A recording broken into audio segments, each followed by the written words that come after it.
we also have two of Stockton's first ladies here. The most recent first lady, Dot Saatkamp, is here.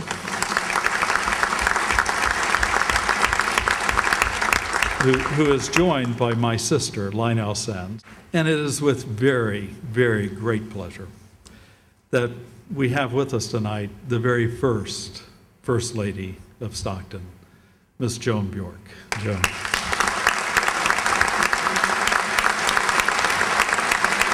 A few weeks ago, maybe a bit longer actually, several Mayflower faculty members came to my office and some of the early faculty.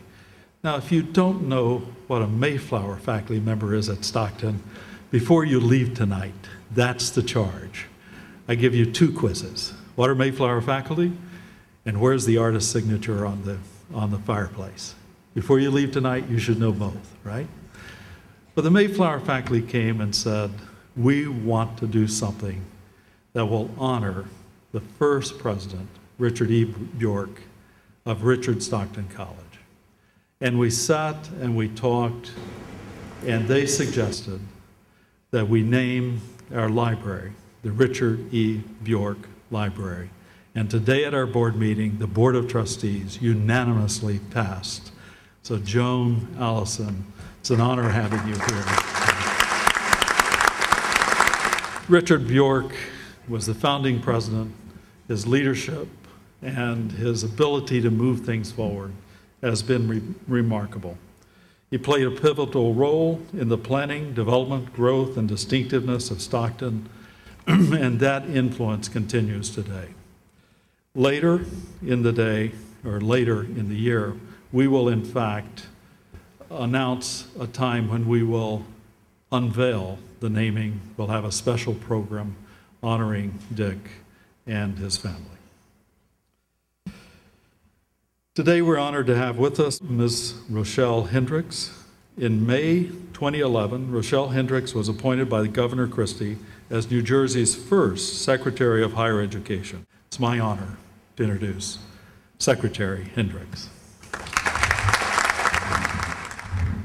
Thank you, President Saatkamp, and certainly to all the distinguished guests that are gathered here that have been acknowledged by the President. What an absolute pleasure and privilege it is for me to be here today. I want to start by saying that the students greeted us with such enthusiasm and pride and a sense of accomplishment, and that signaled to me that I was on the campus of an extraordinary university. And you walk into this amazing facility, and you immediately are gathered past, present, and future, all of whom are reflected in the audience today. I want to congratulate all of you on what is taking place today, but what's been accomplished already. I thought about your humble beginnings in 1971 from, I believe it was at least decrepit, if not condemned, Mayflower Hotel to this extraordinary facility. And that can only be the result of people with amazing vision, creativity, collaboration, and plain old hard work. And I look today at the phenomenal progress of what has become one of our premier institutions of higher education in this state.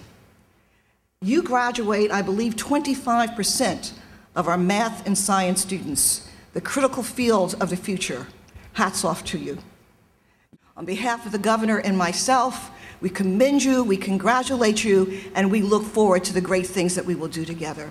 I look forward to an amazing evening. Thank you for the invitation to be a part of it. I'm also delighted to introduce Mr. Curtis Bashaw, who will give greetings on behalf of our Board of Trustees. Mr. Bashaw has been a member of the Board of Trustees since 2004 and currently serves as the Vice Chair of the Board. As the former Chair of the Trustees Building and Grounds Committee, Curtis' critical eye for design and aesthetics was also instrumental in the development of this campus center and several other major projects on the campus. Curtis, the CEO and co-founder of Cape Advisors Incorporated, is also a very successful and highly sought-after real estate developer, restaurateur, and hotel operator with over $1 billion of development in New Jersey, Utah, and New York. Most notable of his projects are the renovations of the historic Congress Hall and Virginia hotels in Cape May and the Chelsea Hotel in Atlantic City. Mr. Bashaw also served as executive director of the Casino Reinvestment Development Authority from 2003 to 2005. Thank you, Dr. Saatkamp. And on behalf of Stan Ellis, our chairman, who could not be with us this evening, and all my colleagues on the Board of Trustees, I am honored and delighted to welcome you to this very special occasion as we celebrate 40 years of teaching at Stockton. Our campus is abuzz today. It's brimming with life. Students, over 8,000 students roaming around, classes everywhere, activities. I almost joined a fraternity today by accident.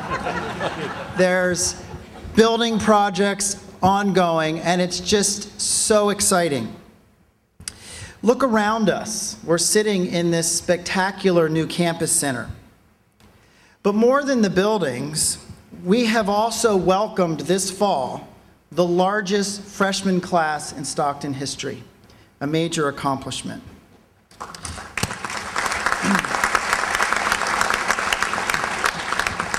It really feels as if we have commenced a new era. And yet, if we step back to those early years at the Mayflower Hotel in September of 1971, it would be hard to imagine then what an institution Stockton would become in 40 short years. So in closing, we look forward to a future of prosperity and continued growth. And on behalf of the trustees, I thank all of you for your support of the Richard Stockton College as we look forward to its next 40 years. Thank you.